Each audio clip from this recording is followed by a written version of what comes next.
Humans have been going underground since before recorded history. They went for shelter, for minerals, for ritual. They scratched their names on the walls. They pushed deeper and deeper into places no light had ever reached, and the caves killed them. Every century, without exception, in different ways, for different reasons. But always in the dark, these are the worst of them. Long before caving was a sport, it was a livelihood.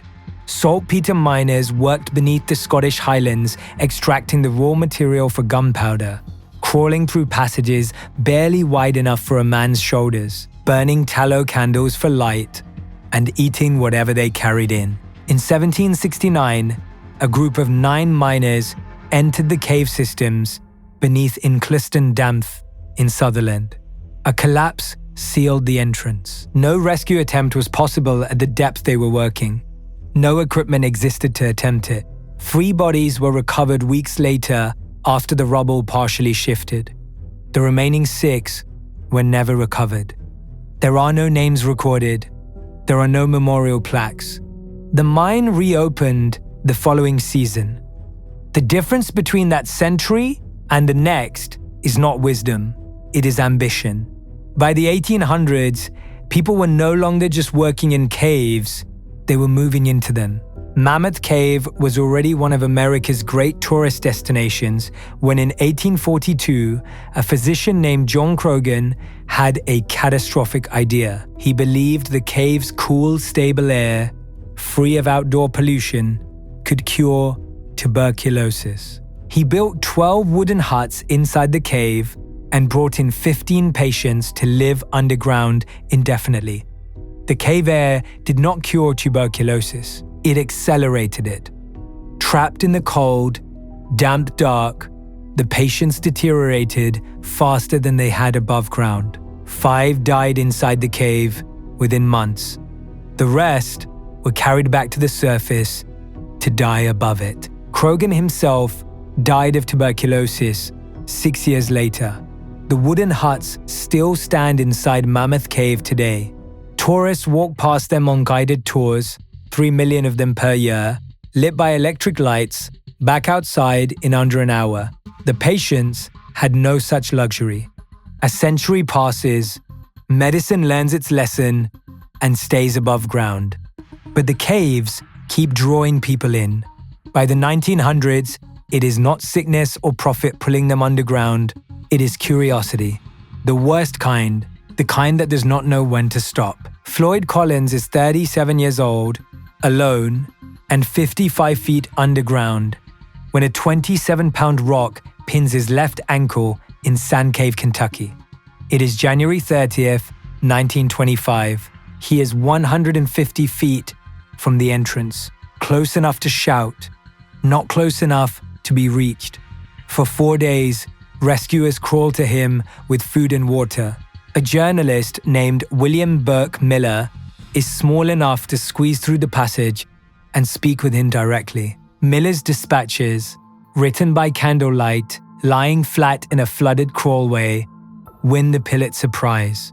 The entire nation reads them. Then the passage shifts. A second rockfall seals the crawlway completely. Collins is now cut off entirely. His lantern goes out. His food and heat are gone.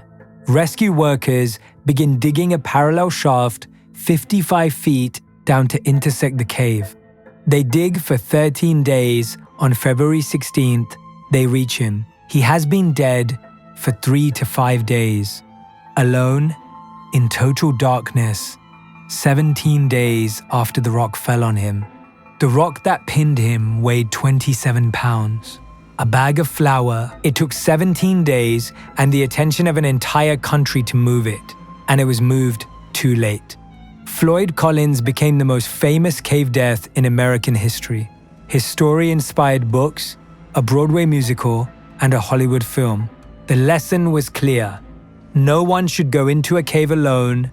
No one should push beyond their limits. No one should ignore the warning signs.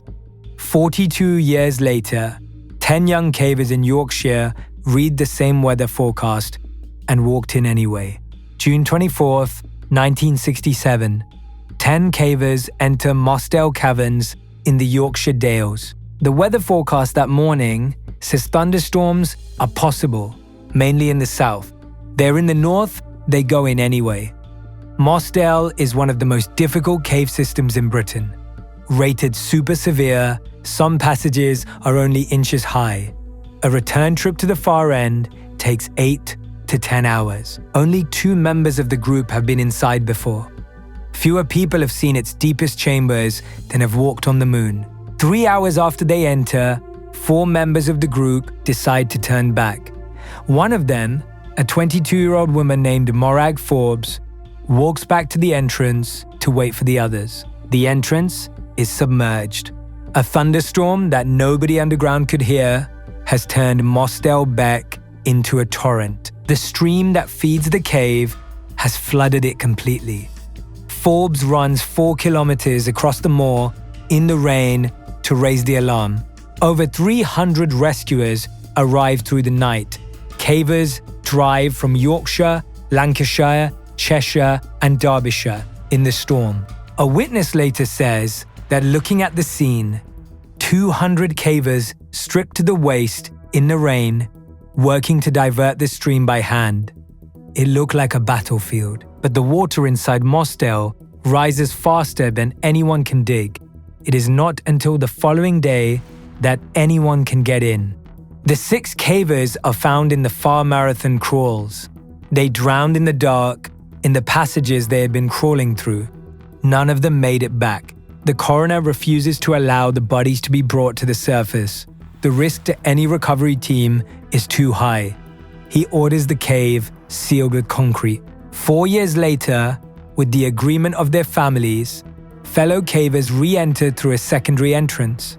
They carry their dead friends to a higher chamber above the flood level and bury them there. Morag Forbes had been 6 weeks away from marrying Dave Adamson, the team leader, when he went into the cave. He was one of the 6. The cave is still sealed. The bodies are still inside. A new century arrives. GPS, mobile phones, digital weather systems accurate to the hour, every tool that the cavers of 1967 were denied. And yet, the thing that kills people underground in 2007 is identical to the thing that killed 6 young people in Yorkshire 40 years before. Water, rising without warning. In the dark. It is October 2007. A group of 8 tourists enter Nam Tailu Cave in southern Thailand. They have been told not to go. It is monsoon season. The cave is known to flood without warning. A local guide refuses to take them. They find another guide and go in anyway. A flash flood hits while the group is deep inside. The water rises faster than a person can run. 7 of the 8 tourists drown in the cave. The sole survivor clings to a ledge for hours in complete darkness before rescue teams can reach him. He loses several friends in the water around him. Nam Talu Cave became well known 11 years later for a different reason. It is 9 kilometers from Tham Luang Cave, where 12 Thai boys and their football coach would be trapped underground for 18 days in 2018, triggering the most watched cave rescue in history. Thailand banned cave tourism after the 2007 disaster. The ban was not widely enforced. Caves have been killing people for as long as people have been entering them. The technology changes. The lights get better, the ropes get stronger, the forecasts get more accurate. The cave stays the same. It does not care about the century. It does not care about the equipment. It does not flood more gently because you are experienced or trap you less firmly because you are skilled.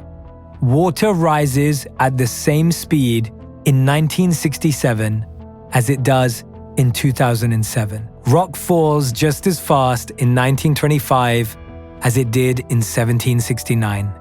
The only thing the cave asks in every century is whether you respected it enough. The ones on this list did not get the chance to answer.